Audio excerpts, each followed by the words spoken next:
So we are live talking about the Beatles. This is my uncle, Jeffrey Saint John Stuart. I call him Uncle Jeff. And Uncle Jeff, Saint John, Jeff he's got some wonderful memories about the Beatles, and I really wanted to capture it on film, talking about what you remember. So Jeff, what was the first time that you remember even learning about the Beatles, and how old were you? Well, I was in my first year of college, and it was December or January. It was December of '63 or January '64, and I used to listen to a show coming home from the University of Maryland called Carol James and Company, and he played "I Want to Hold Your Hand," and it immediately got big airplay on locally, and he had learned of the Beatles because a 16-year-old had been to Great Britain, and she had come home. Her name was Marcia Albert, and she had asked him to play a Beatles record. Well, he didn't have a Beatles record, and nobody here had Beatles records. So he talked to an airline attendant that he knew from British Airways, and she bought him a copy of "I Want to Hold Your Hand." So that's the record that they played. And it got a lot of notation, and it got the Beatles a lot of notoriety. So they had already played the Sullivan Show for the first time, and they were all set to fly to Washington for the concert, only they couldn't fly because it was a snowstorm, virtually a blizzard here in Washington. So they took the train to Washington. Okay, that turned out to be really important in history because that train trip inspired the movie A Hard Day's Night. You can, when you see some photos, you will see why. It looks very much like the outtake from A Hard Day's Night. But anyway, they came to Washington. This is where I came in. I was waiting for the Maryland Diamond after the paper, and I had friends there, and they told me, well, you know, people are coming to the Union Station because of the weather, and you want to go with us? So I said, sure.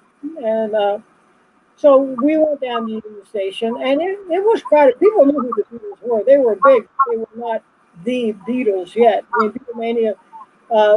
And what I remember most is it was exciting. They looked a little dazed, but they were quite funny. People would ask them ridiculous questions like, "What are you here for? Revenge for the revolution?" And they said, "No, just for the money." And then they said, "Well, how long will Beatlemania last?" And all of them said, "As long as you keep buying records," you know. And then I remember Ringo, who was only about 20 feet from me. This girl walked up to him and said that she had won a contest on WWDC radio, and that she got to hold his hand. And Ringo deadpan, "Well, here it is then," you know. So it was very funny. But they were having a good time. But remember, it was a hard day's night for them because they had flown in from New York. They had a concert just a few hours away from the press conference that they held. And it was exciting. I mean, this I had never seen anything, you know, quite like it. But, really, this was February. In August of that year, on August 15th of that year, they played the Sullivan Show twice more. And then in August 1964, they played at Shea Stadium in New York, which was a much bigger. The arena, Washington Coliseum, which you can see in the slide there, was an old arena. Your dad basically took me to see hockey games at that arena, so I had been there several times. And but it held 8,000 people, which may not seem that. Yes, that's DC Arena.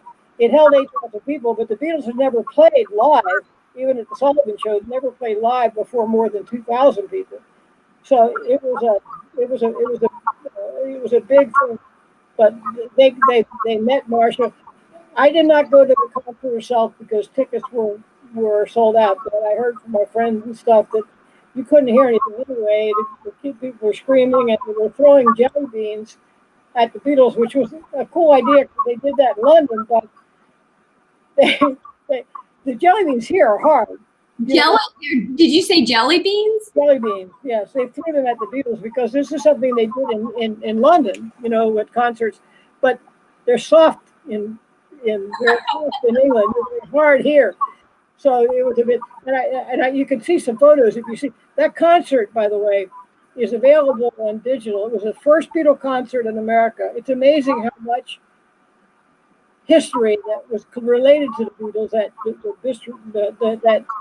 is right here in DC. When I'm on the subway, if I'm with somebody and we drive by that arena, which is right off the subway line, I always point it out. They look at me like it's the site of the first Beatles concert, in America. And it was, and apparently the Beatles, they not only had the press conference and the train ride to New York, where you saw some of the pictures. You see George Harrison serving drinks to customers on the plane, having a good time. But they went afterwards. They went to the British Embassy, and apparently they were pawed over at the embassy. None of them liked the way they were, treated at the embassy. So, fame has its price, I guess. And but it was really something. I am surprised that a year later, in August of 1964, probably the height of Beatlemania, before it started to wane a bit, they played Shea Stadium in New York, and they had 44,000 people, and it was a huge success. And I'm really surprised because at that time they did not have the technology they have today. They didn't have the audio or the quality. So, I mean, that concert is also available on video, and it sounds pretty good. But I don't know how they did it because they didn't have, the technology they have today, too. I've seen Paul McCartney in concert 3 times, and it's so much better because of the technology, the sound system and everything and the view screens and everything else. They didn't have those big view screens back then. And so that was it. Now, you got another question for me? Or? Yeah. So, what was the actual first concert that you went to with the Beatles? 1965. I was just about to get to that. In 1965, Beatlemania had waned about, but they came in to RFK Stadium, Robert Kennedy Stadium, and again, it was just a year after the concert in New York, and they had a controversy brewing because John Lennon had said we're more popular than Jesus now. So they actually had, but as you were walking up to the turnstiles, you saw KKK people dressed in robes. None of them were caught in any trouble. They were just there because of that statement. So anyway, when John Lennon got on stage, he said that he'd never played a haunted house before. And I thought that was pretty funny. And but they played about, those were different days. The Beatles played about, they came on last. They had the Circle, which was another group, and Sonny, the Bobby Ebb, who did a song called Sonny. They had 5 or 6 groups. That's what was done at the time. The Beatles came in last. They did about 12 songs and left. Their sound quality was better than everybody else. Their sound crew, there was a delay. By the way, they bought the Beatles in to RFK Stadium for security reasons in a helicopter and landed in center field. They did not enter through the dugouts, and they landed a helicopter in center field, and then they ran and took the stage. Even then, I rushed the stage and managed to get on the stage, and the security pushed him off the stage. And John Lennon, while still playing the guitar, is looking down at the ground where the guy is, and I can't tell. I couldn't see the expression on his face, but it looked for all intents and purposes like he was concerned about the guy, whether he was hurt or whatever. And but they sensibly did loud numbers, and there were still some screams, but like the sound system was not very good. It was great fun to see them, and they did display, the wit that it made them famous. And then a year later, uh, they came back for the 1966 tour, and they went to this was touring got more and more hardship on. They went to a concert in Dodger Stadium in LA, and after the concert went fine. The concert went fine. It was, but afterwards, they had a Lincoln Continental that was supposed to pick them up. Uh, Famous baseball announcer Vin Scully tells a great story about this. But when they tried to take the Lincoln Continental, the crowd swamped them. They couldn't get in, so they took them back to the dugout, and they bought an armored car back that they had brought them to the stadium in, and they put them in the armored car. Only somebody had let the air out of the armored car tires. What? Yes. So they couldn't do that. They couldn't move them. So then they called an ambulance. Okay. So now they put the Beatles under blankets, under the ambulance, and they drive the ambulance out. Only somebody finally caught on to them. By this time, the armored car had been fixed and was meeting him at a 76 truck stop or something on the way, and they were supposed to pick him up and move back to the armored car. But unfortunately, the fans found out about it. And in one of the great, I think, amusing things in baseball, guess who rescued the Beatles? Who's that? The Hells Angels, the motorcycle people. They came running around and they circled the armored car and provided support for the Beatles to get away. And then the very next night, their last concert tour in America was at Candlestick Park, and you can understand why they couldn't tour anymore after that. Their security and everything else was just they were the studio only, thing. But and then they would do things in the studio that they couldn't recreate. They could today because they have a technology, but they couldn't recreate the sound of what they were doing in the studio. But it just was for me, the fascinating thing was, first of all, when I saw them way back in Washington at Union Station, I knew who they were. I thought they were a fad. I didn't know they were going to develop into this worldwide, phenomenon. But the fascinating point to me was nobody in the history of the planet had been more popular than these guys were at the time, globally. They couldn't go anywhere. They couldn't do anything. I can't imagine what it must have been like to be cooped up together in those hotel rooms and so it's not surprising they broke up. They couldn't stay together. Not with that. It would have been nice had John Lennon lived. But it would have been nice because I think eventually they would have shown up and done something together. Apparently they had talked about it, but they were something. But here were these four fairly normal kids from Liverpool and England, and they achieved a level of fame that nobody else had. It was fascinating to me how to handle the pressures of that fame because it was there. It was that was part of the story that was interesting to me because they still sell books and autobiographies and they argue about the meanings of this lyric and that lyric and there's I know there are a lot of older things, but they have a song called Sergeant Pepper that to say we've been going in that style. Well, the Beatles are rediscovered every so often, even by young people, and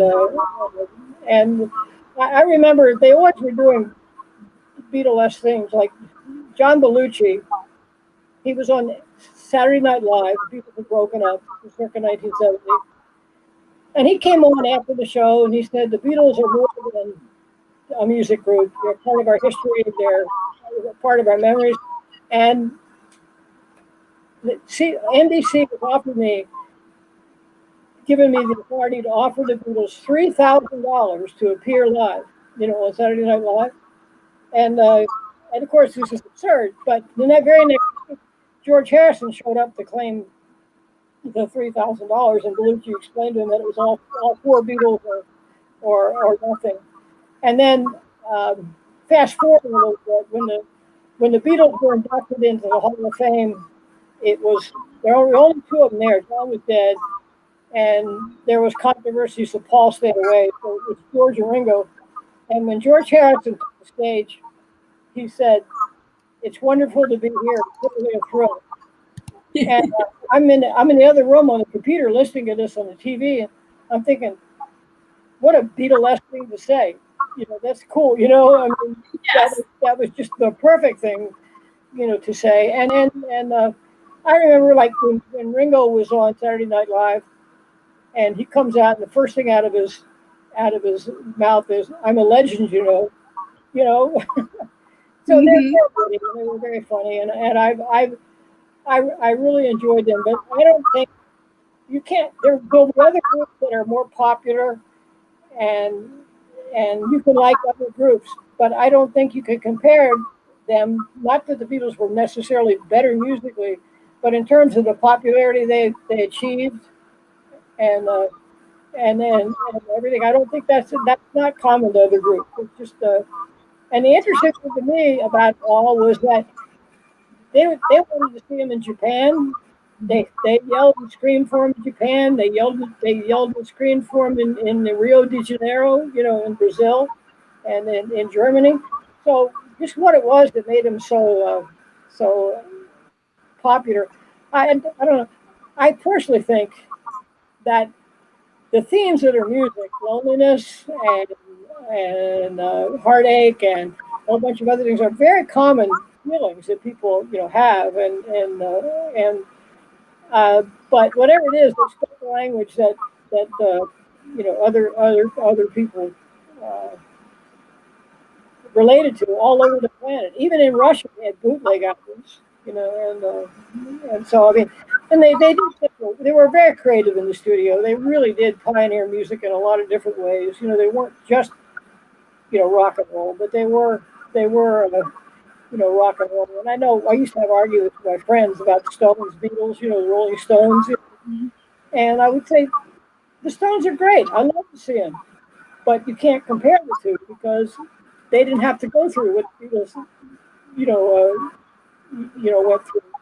And Jeff, yeah, so it was what do you think made them so popular? Was it the press? Was it what kicked them off? Well, I think that their manager I think that their manager was a big part of it. He marketed them very, very well. Do you know how he did that? Uh-huh. How he did that? Was it through the media? Yes, he did. He was a media advisor, and he's the one who put them in the Beatles suits.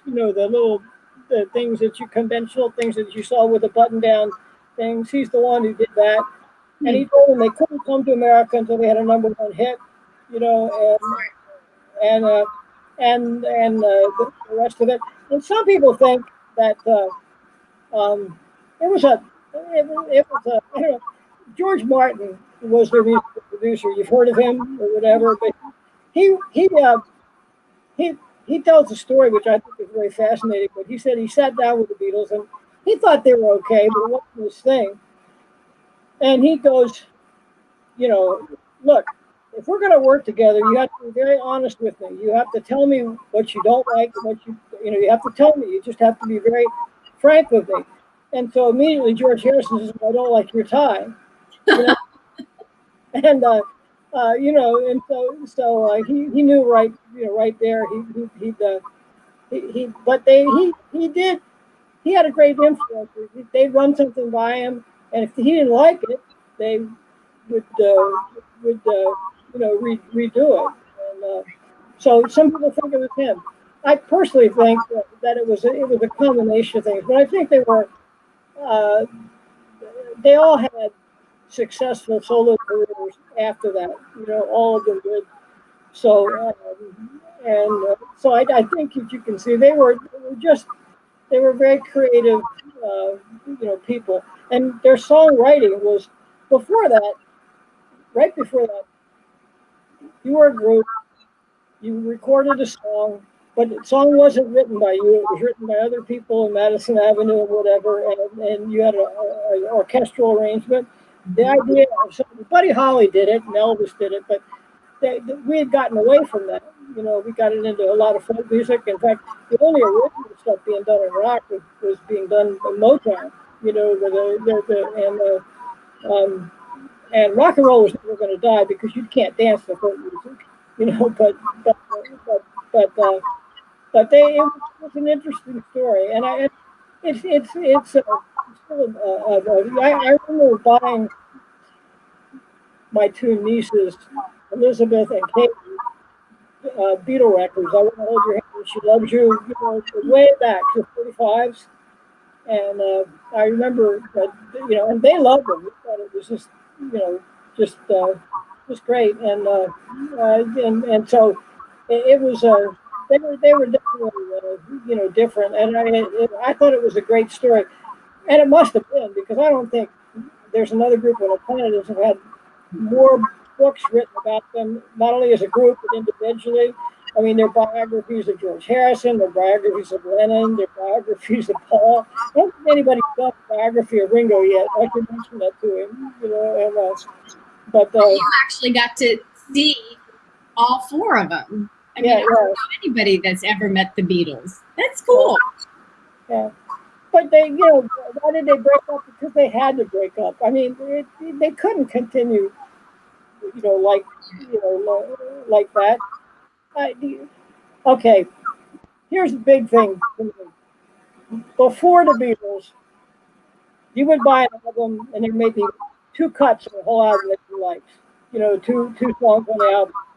With the Beatles, people would bitch if one song on the album was weak. This is like, no group had ever been held to that standard, that the whole album had to be perfect.